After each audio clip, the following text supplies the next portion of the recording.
से गंडापुर और बैरिस्टर गौहर की मुलाकात, एहतजाज न करने की दरख्वास्त, जबकि मुजाहिरीन और कारकुनों को इकट्ठे करने पर भी मुआशरत कर ली। एहतजाज कॉल वापस लेने का मुतालबा भी कर दिया। चंद फैसले लेने पर गंडापुर हमेशा ही तहरीक इंसाफ की जानिब से तनकीद का निशाना बनते आए हैं।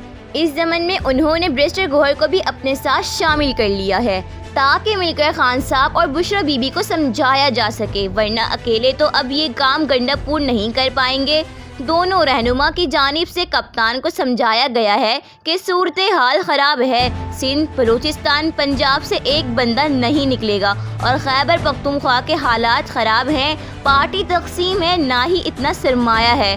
ख्याल है कि खान साहब आज या कल तक मान जाएंगे और बहाना करेंगे कि गवर्नमेंट की दरख्वास्त पर हमने ये कॉल वापस ले ली है, जबकि अगर गंडापुर एहतजाज के लिए आए तो इस बार गिरफ्तारी का भी इम्कान है और उनका इक़्तिदार भी ख़त्म हो जाएगा। मज़ीद खबरों के लिए DNews 24 TV देखते रहें और हमारे चैनल को सब्सक्राइब, लाइक, कमेंट और शेयर करना ना भूलें।